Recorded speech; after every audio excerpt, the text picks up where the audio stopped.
Assalamu alaikum everyone. Welcome to the last lecture of the lecture series on international law by Study River. Today we will be discussing about the state responsibility and duty.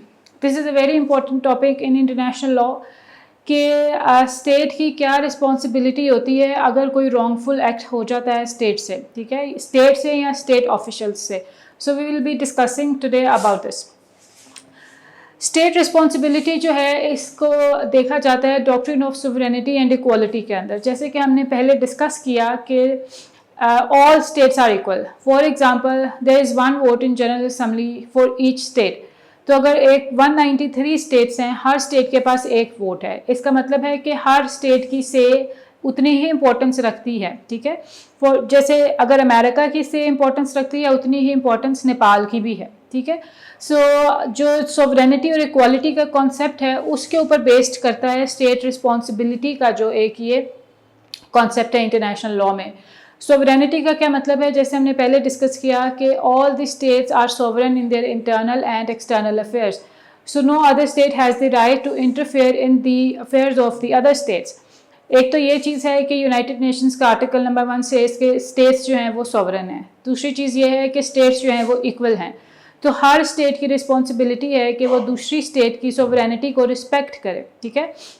For example ایک state کے جو rights ہیں وہ دوسری state کی duty ہیں. So this is about the rights and duties کہ نہ آپ نے سوورینٹی کسی کی وائلیٹ کرنی ہے اور نہ دوسری اسٹیٹس آپ کی سوورینٹی وائلیٹ کریں گے، ٹھیک ہے. whenever there is a wrongful act according to the International Law Commission on State Responsibility which was signed in 2001, all the wrongful acts they have the international responsibility. جب ایک wrongful act ہوتا ہے تو پھر اسٹیٹس کے اوپر ایک international responsibility آ جاتی ہے کہ فار ایگزامپل اگر کوئی if there is an intention کسی اسٹیٹ کی کہ وار کی طرف جائیں، یوز آف فورس کی طرف جائیں، تو انٹرنیشنل لاء جو ہے وہ اس کو پروہیبٹ کرتا ہے اور اسٹیٹ کو ریفرین کرنے کا جو ہے وہ ریکمینڈ کرتا ہے کہ یوز آف فورس نہ کی جائے، ٹھیک ہے. And if there is a wrongful act, for example اگر انٹینشنلی اور intentionally there is an accident اور ایک اسٹیٹ کے آفیشل نے دوسرے اسٹیٹ کے آفیشلس کو کوئی نقصان پہنچایا ہے، پھر کیا ہوتا ہے کہ پھر آپ کے پاس ریپریشن کا ایک ایلیمنٹ ہے کہ ایک اسٹیٹ جو ہے اسٹیٹ اے جو ہے وہ اسٹیٹ بی کو پینلٹی پے کرے گی، یا جو بھی میڈیشن اور آربیٹریشن اور what ever the international court کا جو بھی ڈیسیژن ہوگا اس کے مطابق جو پروسیس ہے اس کو پروسیڈ کیا جائے گا. There was this case a very famous case جو انٹرنیشنل لاء کے پیپرز میں بھی اکثر آتا ہے، Rainbow Warrior case that happen in 1985 between France and New Zealand. So during the Rainbow Warrior case جو فرینچ ویسلز ہیں they destroyed نیو زیلینڈ کی جو پراپرٹی ہے، جو فرینچ آفیشلز تھے they did that and then they asked the UN Secretary General to mediate the case جو France اور new Zealand کے درمیان میں ہوا. اس کا نتیجہ یہ نکلا کہ جو فرانس ہے اس کو پینلٹی پے کرنی تھی نیو زیلینڈ کو، اور اس کے علاوہ جو لوگ تھے فرینچ لوگ جو تھے ان کو ایک جگہ پر کچھ عرصے کے لیے قیدی بنا کے رکھا جانا تھا یا ان کو آئسولیٹ کرنا تھا وہاں پر. ایشو تب ہوا کہ جب جو لوگ وہاں پر موجود تھے ان کو فرانس نے اننیسیسری پہلے ایک کو وہاں سے نکالا اور پھر دوسرے کو وہاں سے نکالا. According to the New Zealand officials جو لوگ ہیں ان کو اننیسیسری طور پہ نکالا گیا. There was no necessity. One was sick and the other head the enforcing reason some family issues جس کی وجہ سے اس کو وہاں سے ریموو کرنا پڑا. سو یہ کیا ہے؟ یہ وائلیشن ہے انٹرنیشنل لاء کی. This was the international responsibility on France کہ جو بھی میڈیشن کا جو بھی ڈیسیژن ہوا اس کو جو ہے فالو کرے. تو فرانس نے اس کو فالو نہیں کیا اور نیو زیلینڈ نے اس ایشو کو ریز کیا. اب انٹرنیشنل لاء کیا کہتا ہے کہ یہ اسٹیٹ کی رسپانسبلٹی ہے کہ جو بھی ریپریشن ہو، جو بھی ڈیسیژن لیا جائے اس کو گڈ فیتھ میں فالو کرے. کیونکہ انٹرنیشنل لاء جو ہے اس میں جب ہم ڈسکس کرتے ہیں کہ یہ اسٹیٹ لاء نہیں ہے، تو جو اسٹیٹس ہیں انہوں نے ولفلی جو ہے یو این کا چارٹر سائن کیا ہے، wilfully they sign and ratify those international treaties and this is in their good faith to follow those treaties, ٹھیک ہے. سو نمبر 1 از جو ضروری بات ہے اس میں کہ there is this principle of pacta sunt servanda, جس کا مطلب ہے agreements must be kept. So there is always a question in international law as well. پہلا ہی سوال انٹرنیشنل لاء میں اکثر یہ آتا ہے کہ انٹرنیشنل لاء جو ہے وہ کیا ایک لاء ہے بھی یا نہیں ہے، ٹھیک ہے. اس کے علاوہ اسٹوڈنٹس کے بھی دماغ میں اکثر یہ سوال ہے کہ انٹرنیشنل لاء جب یو این جو ہے وہ ایشوز نہیں ریزالو کر سک رہا ہے یا ابھی بھی دنیا میں ہیومن رائٹس ایشوز ہیں, انوائرمنٹل ایشوز ہیں, تو کیا فائدہ ہے انٹرنیشنل لاء کا. انٹرنیشنل لاء جو ہے this is based on this principle کہ ایگریمنٹس جو ہے, انٹرنیشنل ٹریٹیز جو ہیں, they must be kept in good faith. So جو بھی انٹرنیشنل ٹریٹیز ہوتی ہیں, انٹرنیشنل جو اسٹیٹس ہیں, they are suppose to follow them. It is an obligation on those states to follow those treaties. ٹھیک ہے. انٹل انلیس فار ایگزامپل اگر کوئی ایگریمنٹ جیسے کہ فرانس اور نیوزی لینڈ کے درمیان ایک ایگریمنٹ, ایک میڈیشن ہوئی کہ یہ پینلٹی فرانس پے کرے گا نیوزی لینڈ کو, ٹھیک ہے, اور جو لوگ جنہوں نے نقصان پہنچایا ان کو آئسولیٹ کیا جائے گا. اگر وہ نہیں کیا گیا تو according to International Law Commission on state responsibility یہ 4 وجوہات ہو سکتی ہیں جس کی بیسس پہ اگر کوئی ایگریمنٹ جو ہے وہ نہیں آپ فالو کر رہے ہیں یا جو پینلٹی ڈالی گئی ہے اس کو آپ نہیں فالو کریں. سو نمبر 1 از دیر از فورس میجور کہ آپ کی جو ایک ایسی ایک انفورسین ایونٹس ہیں جس کی بنا پر آپ کو وہ کام کرنا پڑ رہا ہے. ٹھیک ہے. اور وہ جو ہے وہ جینوئن ریزنز ہونے چاہیے. دیر از دس ڈسٹریس, اگر کوئی بیمار ہے اس حد تک کہ اس کو وہاں پہ نہیں رکھا جا سکتا ہے تو پھر اس صورت میں they can remove the person. And then the necessity, and then comes the evidence کہ اگر جو اسٹیٹ ہے دوسری وہ کوئی ایویڈنس پرووائڈ کر دے اس طرح کا کہ جو لوگ وہاں پر موجود ہیں جن کو سزا دی گئی ہے یا جو پینلٹی ڈالی گئی ہے وہ رانگ تھی, اس صورت میں اس کو ریوائز کیا جا سکتا ہے. ٹھیک ہے. So this is the state responsibility to respect others state sovereignty. ایک اسٹیٹ کا جو رائٹ ہے وہ دوسری اسٹیٹ کی ڈیوٹی ہے, دوسری اسٹیٹ کا ڈیوٹی جو ہے وہ ایک اسٹیٹ کا رائٹ ہے. ٹھیک ہے. تو دس is a give and take situation. اب کیا ہے کہ کون جو ہے وہ اس کو ٹریگر کرے گا, کون بتائے گا کہ یہ ایک اسٹیٹ کی رسپانسبلٹی ہے.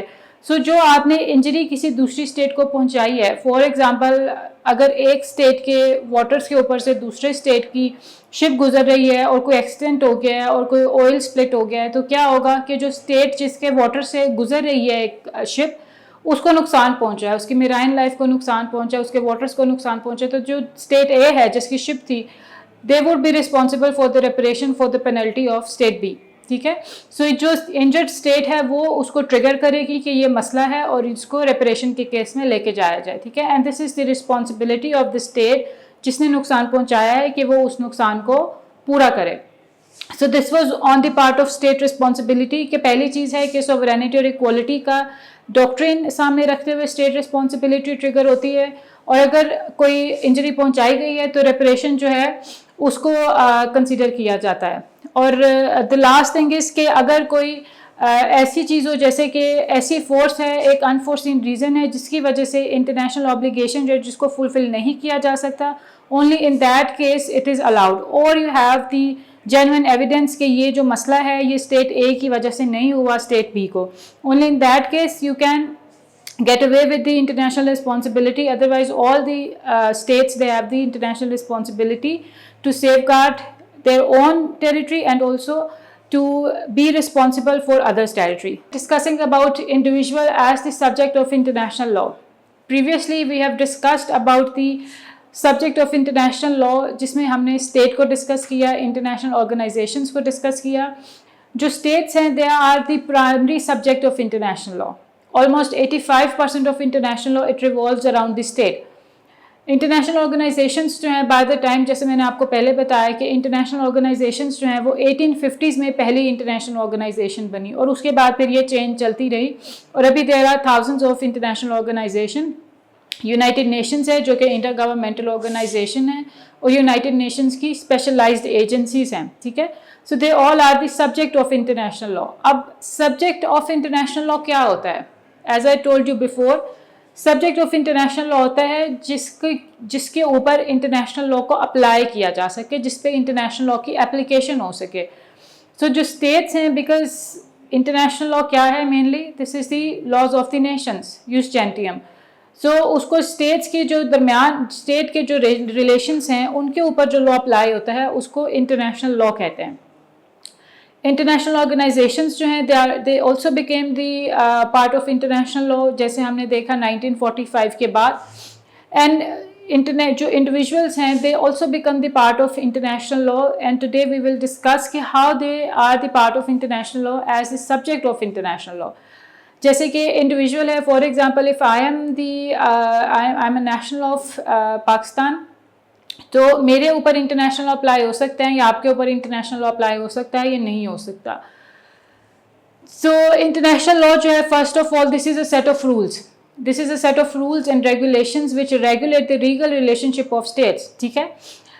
اب جو انڈیویژولس ہیں they are mainly the part of international human rights لا.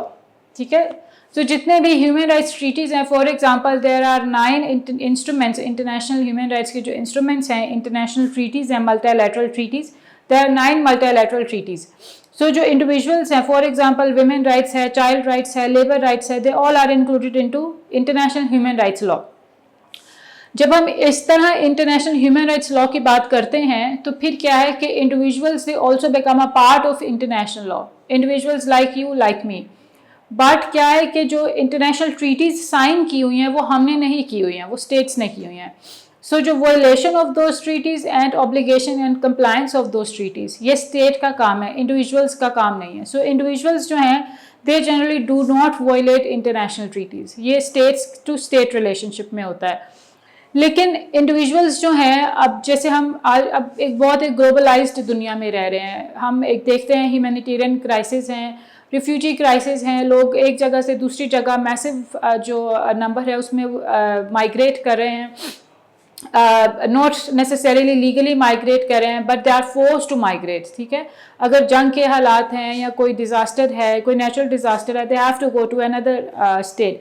اس صورت میں جو انڈیویژول, کیونکہ میں پاکستان کے جو قانون ہے اس کا سبجیکٹ ہوں, لیکن وہ انڈیویژولس جو کہ فورسفلی کسی ایک اسٹیٹ سے دوسری اسٹیٹ میں جا رہے ہیں جس کا پتہ نہیں ہے کہ اس کے اوپر کس اسٹیٹ کا قانون لاگو ہوگا, وہ انٹرنیشنل لا کے سبجیکٹ بن جاتے ہیں. فار ایگزامپل ہم ڈسکس کر لیتے ہیں.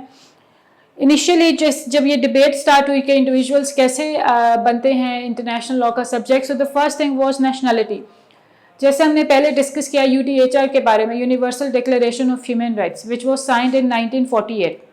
Universal declaration of human rights جو ہے یہ بیک بون ہے جو ابھی میں نے آپ سے بات کی انٹرنیشنل ہیومن رائٹس لا جو انسٹرومنٹس ہیں اس کی. ٹھیک ہے. سو جو UDHR ہے that is not a binding document. اب ہمیں پتہ ہے کہ بائنڈنگ کا کیا مطلب ہے کہ یہ ایک لیگلی بائنڈنگ ٹریٹی نہیں ہے. This is a guiding document. It was a guiding document for all the state parties کہ یہ سب جو حقوق ہیں یہ آپ اپنے لوگوں کو دیں. اس میں سے ایک یہ بھی ہے کہ all the human beings they are free to choose their nationality.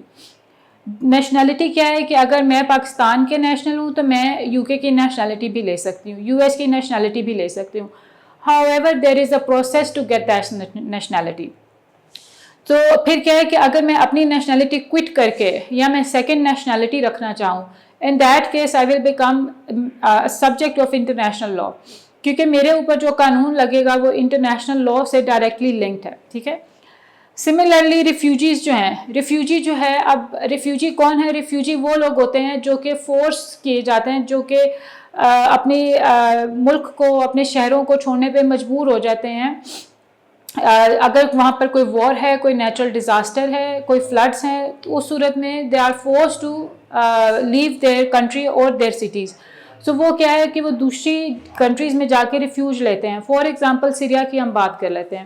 Syria میں جب ایک سول وار چھڑی تو وہاں پر ایک اس طرح کا ماحول تھا کہ لوگ وہاں پر رہ نہیں سکتے ہیں.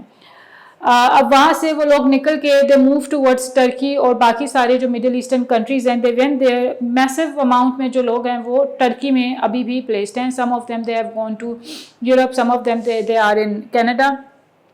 سو they are there as refugee.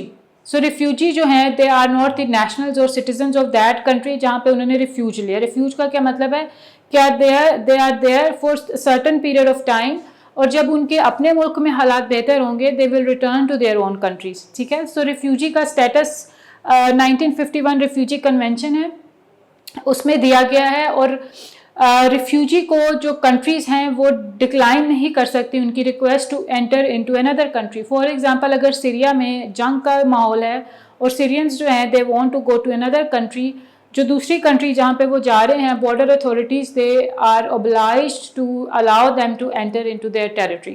So according to 1951 convention refugees کو کوئی بھی کنٹری جو ہے وہ ڈکلائن نہیں کر سکتی ٹو ایکسیس دیئر ٹیریٹری.